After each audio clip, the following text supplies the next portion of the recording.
अस्सलाम वालेकुम and welcome to tonight with Najam Sethi. मैं हूं मुनीब फारूक और मेरे साथ मौजूद हैं नदम सेठी साहब।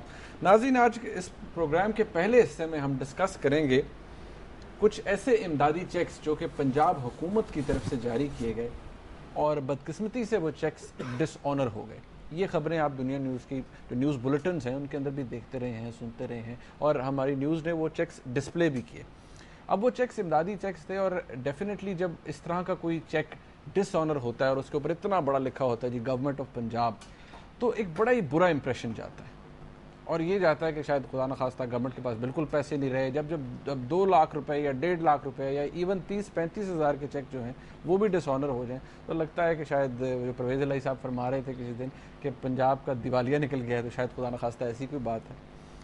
अब ये तो बात होगी कि जो गवर्नमेंट ऑफ पंजाब की तरफ से चेक्स जा रहे हैं वो है, लेकिन अनफॉर्चुनेटली एक बहुत ही इस सूबे की बहुत ही मोहतरम शख्सियत और जो काबिल एहतराम शख्सियत है, जब उनकी तरफ से एक चेक इशू होता है और एक बहुत ही मोतबर इदारे को वो रिप्रेजेंट करते हैं, उसके हेड हैं पंजाब के, और उनका जो चेक है जब वो डिसऑनर होता है, वो ऑनर नहीं होता, उससे पैसे नहीं ड्रॉ हो सकते, तो उसकी क्या इम्प्लिकेशंस होती हैं, कितना बुरा लगता है, कितनी ये एम्बैरसमेंट की बात है उस इंस्टीट्यूशन के लिए, पंजाब गवर्नमेंट के लिए जो कि फ़ंड्स प्रोवाइड करती है उस इदारे को, उस इंस्टीट्यूशन को। इस हवाले से आज हम शुरू में बात करते हैं। सेठी साहब, आपको मालूम तो है मैं किस बारे में बात कर रहा हूँ? मुझे मालूम है, मगर इतना लंबा चौड़ा तुमने ये इंट्रो दिया है, कुछ ड्रामा करने वाले हो फिर? नहीं, मैं कोई ड्रामा नहीं करने वाला। मैं कोई सिर्फ क्या कौन सी शख्सियत है जिसका चेक डिसऑनर हुआ है? सेठी साहब, मैं अब अपने व्यूअर्स को बता देता हूँ, बल्कि दिखा देते हैं। अच्छा। Chief justice Lahore high court जनाब ख्वाजा शरीफ साहब ने एक चेक इशू किया है, ऑब्वियसली लाहौर हाई कोर्ट की तरफ से इशू हुआ लियाकतपुर बार एसोसिएशन को। ये सवाबदीदी फंड होता है, डिस्क्रेशनरी फंड होता है चीफ जस्टिस के पास कि वो किसी भी बार एसोसिएशन की फलाह बहबूद के लिए चेक्स दे सकते हैं। अब उसके लिए जो फंड है वो पंजाब गवर्नमेंट प्रोवाइड करती है नेचुरली। अब इसमें नाअहली पंजाब गवर्नमेंट की कह लें कि जी चीफ जस्टिस साहब को जो इख्तियारात दिए हुए हैं, जो उनके पास मौजूद हैं, उनके पास फंड होना चाहिए, उस अकाउंट में पैसे ही नहीं। कितने का चेक था? 2 लाख रुपए का चेक था। वो हमारे नाज़रीन अब देख भी रहे होंगे। वो अब वो लियाकतपुर बार एसोसिएशन को दिया था, वो डिसऑनर हो गया। डिसऑनर हो गया? जी। अब रीजंस जो है नेचुरली वो फिर नहीं, वो ये डिसऑनर के रीजंस कुछ ना कुछ तो होंगे ना, कि पैसे नहीं है या क्या सिग्नेचर नहीं मैच कर रहे या क्या हुआ? वो कोई उन्होंने देखिए वहाँ पर बड़ी एक इम्पॉर्टेंट बात जो है कि अगर आप देखें कि तो ना वो इनसफिशिएंट फंड टिक हुआ है, ना वो ये लिखा हुआ है कि स्टॉप पेमेंट है, वो रीजन कुछ और दिया हुआ। क्या कोई लेजर वो लेजर के लिए कोई रेफरेंस तो नंबर? मसला ये है कि अब चीफ मिनिस्टर साहब के भी चेक्स कभी कभी डिसऑनर हो जाते हैं जो गरीबों को देते हैं, और चीफ जस्टिस साहब के भी कुछ एक आध चेक जो है वो भी अब डिसऑनर हो गया, जो कि उन्होंने बार एसोसिएशन और को बड़ा दिया। मोतबर इदारा है लाहौर हाई कोर्ट से। से ये कमाल की बात है, ये होता क्यों है? नेचुरली अब ये पूर गवर्नेंस है ना जी on part of the Punjab government, कि जब एक फंड प्रोवाइड करना है, उनके पास इख्तियारात हैं, उन्होंने देना है फलाह बहबूद के लिए किसी बार एसोसिएशन के, और आप उस फंड के अंदर, उस अकाउंट के अंदर अच्छा, जो पता पैसे है, वो नहीं दे रहे, इसमें तो आप दिलचस्प बात जो मेरे लिए है ना, हाँ। वो ये नहीं है कि चेक डिसऑनर हो गया। ये चेक डिसऑनर एक्चुअली टेक्निकली तो क्रिमिनल ऑफेंस है ना ये। 489 F 499 499 में ये है कि अगर कोई कंप्लेंट दर्ज करना चाहे कि जी ये चेक दिया है और ये डिसऑनर हो गया, तो इसके लिए सजा वजा भी होती है मेरा ख्याल। ऑल्दो ये कानून इतना डेवलप हो गया कि उसमें डिसऑनेस्टी का जो पार्ट है उसको कहा गया कि हुएवर डिसऑनेस्टली इशूज अ चेक, तो वो डिसऑनेस्टी की जो डेफिनेशन है वो बहुत सी जजमेंट के अंदर उसको एलैबोरेट किया गया। बहरहाल अगर कोई शरारत करना चाहे तो इस किस्म की मतलब हो सकता है, शरारत तो हो सकती है, हो नहीं, ज़रा ख्याल करना चाहिए। हमारे जो इतने बड़े ओहदेदार हैं उनको ख्याल करना चाहिए कि इस किस्म की चीज़ नहीं होनी चाहिए, नहीं तो ये फिर टेलीविजन पे आ जाता है। और अगर ये गरीबों के लिए हो तो फिर तो और भी प्रॉब्लम बन जाता ना। किसी की फैमिली में कुछ इलनेस है, वहाँ जाके चीफ मिनिस्टर ने दे दिया, किसी की फैमिली जो है उसका कोई बंदा मारा गया किसी बॉम्ब ब्लास्ट में, वहाँ कॉम्पनसेशन दे दी गई। और अगर ये चेक्स बाउंस होने शुरू हो गए। में जी एक गार्ड है बेचारा, उसका चेक इशू हुआ था और इमदादी चेक था पंजाब गवर्नमेंट की तरफ से, बेचारा जख्मी हुआ था, वो इमदादी चेक बाउंस हो रहा था, तो ये बड़ी ज्यादती। और मगर ये जो बार एसोसिएशन वाली बात है, इससे तो मुझे अब कुछ और चीज़ याद आ गई कि आजकल इल्ज़ाम लग रहे हैं कि हमारे बाबर अवान साहब जो लॉ मिनिस्टर हैं, वफाकी लॉ मिनिस्टर साहब, वजीर कानून, वो बार एसोसिएशंस को पैसे वैसे दे रहे हैं, और ये कहा जा रहा है, इल्ज़ाम ये लग रहा है उन पर कि वो वोट, ये जो सुप्रीम कोर्ट बार एसोसिएशन के इलेक्शंस आ रहे हैं, ये वोट स्वे वोटर्स को, बार एसोसिएशंस को डिवाइड करने के लिए, उनको खरीदने के लिए ये पैसे वैसे दे रहे जाए। तो मेरे पास इस किस्म की कुछ चीज़ नहीं है। मगर ये क्या चीज़ है कि ये क्या पंजाब गवर्नमेंट भी जो है वो भी बार एसोसिएशंस में इस किस्म की ये इमदाद देने के लिए तैयार हो गई? ये क्या हो रहा है? सेठी साहब, ये तो अगर देखा जाए तो ये तो बड़ा कॉमन प्रैक्टिस है ना कि चीफ जस्टिस साहब के पास इख्तियारात है, डिस्क्रिशनरी फंड है, तो वो तो किसी भी बार के लिए उसकी वो बिल्डिंग बेहतर करने के लिए, लाइब्रेरी बेहतर करने के लिए वो दे सकते हैं। हाँ, मगर मेरे ख्याल आजकल के हालात में जबकि पैसे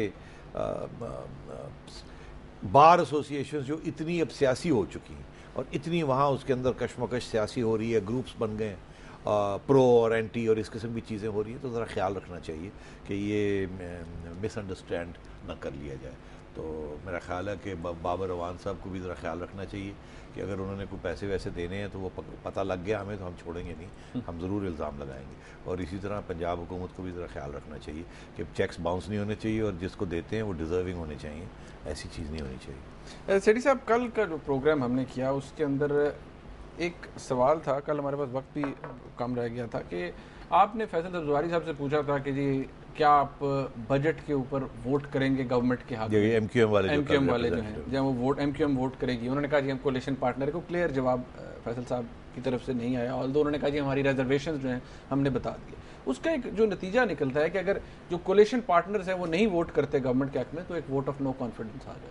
नहीं, आपका क्या मतलब है कि ये बजट की बात कर रहे हैं? बजट की बात नहीं, देखिए बजट के ऊपर तो ये सिचुएशन होती है ना, कहा यह जाता है कि बजट अगर पास हो जाता है तो it's a vote of confidence, और अगर बजट पास नहीं होता तो it's a vote of no confidence. तो नो कॉन्फिडेंस का ये मतलब है कि फिर प्राइम मिनिस्टर को और गवर्नमेंट को डायरेक्ट थ्रेट हो जाती है कि भाई आपके ऊपर वोट ऑफ नो कॉन्फिडेंस हो गया, ये एग्जिस्टेंशियल थ्रेट है। नहीं, और फिर ये है कि कानून के मुताबिक कोई फिर उनको वोट ऑफ कॉन्फिडेंस लेना पड़ता है। तो अगर वो वोट ऑफ कॉन्फिडेंस ना ले सके तो गवर्नमेंट गिर जाती है। तो फिर प्रेसिडेंट को किसी नए शख्स को बुलाना पड़ता है और कहना पड़ता है कि आप मेजॉरिटी लेके दिखाएं, और अगर दूसरा बंदा या तीसरा बंदा भी मेजॉरिटी नहीं लेके दिखा सकता तो फिर प्रेसिडेंट को डिसमिस करनी पड़ती है असेंबली और नए इलेक्शंस कॉल करने पड़ते हैं। ये है बेसिकली ब्रॉडली स्पीकिंग कानून। अब सूरत हाल ये है कि इस वक्त बजट की डिस्कशन जारी है। लेट्स इमेजिन एक worst case scenario from the point of view of the government of Pakistan, Zardari साहब की हुकूमत, गिलानी साहब की हुकूमत, अगर इस वक्त जो उनके ओपोनेंट्स हैं जहां भी वो हैं, जिस इदारे में भी वो हैं, let's not identify the institutions, कुछ सेंसिटिव एरियाज हैं, इसलिए लेट्स जस्ट से कि कहीं फैसले हो जाते हैं कि जी इनको गिराना है, तो अगर गिराने का फैसला हो जाता है तो एक तो अपॉर्चुनिटी ये बजट में है कि आप किसी तरीके के साथ जो कोalition पार्टनर्स हैं जिसमें एमक्यूएम है और एएनपी और फाटा है, उनको इशारा किया जाए कि जी आप मेहरबानी करके अपना सपोर्ट विड्रॉ कर लें। वो इदारे इशारा करें कोalition पार्टनर्स को कि आप गवर्नमेंट का साथ न दें फाइनेंस बिल के। राइट, तो मतलब है कि उसमें फिर एक पुल आउट कर जाए, वो वॉकआउट कर जाए, कहते हैं हम नहीं वोट करते। आप प्रेसिडेंट भी है, वो बिल्कुल होते हैं। तो एक तो ये तरीका है कि फाटा, मौलाना साहब, फजलुर रहमान साहब, एमक्यूएम और एएनपी, इनमें से 3-4 लोग हैं और कुछ बलोच हैं, इंडिपेंडेंट्स हैं, इनमें से इतने लोग जो हैं वो इशारे के ऊपर किसी क्राइसिस क्रिएट करके और वो निकल जाए। क्राइसिस कराची में हो सकती है, क्राइसिस फ्रंटियर में हो सकती है, असैसिनेशन हो सकता है। एक क्राइसिस क्रिएट करनी है ना, तो किसी स्टेज पे भी हो सकती है, लड़ाई झगड़े हो सकते हैं, आपको ये कहा था आपने नहीं माना, हम छोड़ रहे हैं आपको, और ये हर रोज धमकियां आपको पता है कोalition पार्टनर्स देते रहते हैं। मौलाना साहब भी फ्रॉम टाइम टू टाइम देते हैं, फिर उनकी सेटलमेंट हो जाती है। एमक्यूएम तो देता ही रहता है, और वो आमतौर पे इसलिए दी जाती हैं कि कुछ लेना हो ना तो क्रिटिकल टाइम के ऊपर आप जरा टफ लाइन ले लेते हैं। लेकिन ये सियासत यही है ना सेठी साहब, तो ये अब ये भी जो एमक्यूएम हार्ड लाइन ले लेती है, फिर कुछ ना कुछ एक्सट्रैक्ट कर लेती है, गवर्नमेंट दे देती है, ऐसे चलो चलो चलो। तो एक तो ये होता है कि नॉर्मल पॉलिटिक्स होती है, मगर एबनॉर्मल पॉलिटिक्स के अंदर ये बहुत खतरनाक चीज बन सकती है। यहीं पे ब्रेक लेते हैं सेठी साहब कि एबनॉर्मल पॉलिटिक्स के अंदर या एबनॉर्मल हालात के अंदर ये कितनी इंपॉर्टेंस रखती है ये चीज़ जो है। नाज़रीन, यहाँ पर एक ब्रेक लेते हैं और आज थोड़ी सी सेठी साहब से हम सिनेरियो बिल्डिंग करवाएंगे कि आने वाले वक्त में बहुत से की प्लेयर्स हैं, स्टेक होल्डर्स हैं इस सिस्टम के अंदर, और जहाँ तक एक तासुर दिया जाता था, और अब तो चीफ जस्टिस साहब ने खुद भी फरमाया एक तरह कि ये जो तासुर दिया जाता है कि इदारों में तसादुम होगा, जमहूरी सेटअप को खतरा है, ये ज़ायल होना चाहिए, ऐसा कुछ भी नहीं होगा। सिर्फ जो कानून है उसकी पासदारी होनी चाहिए। एक ब्रेक लेते हैं यहाँ पर, हमारे साथ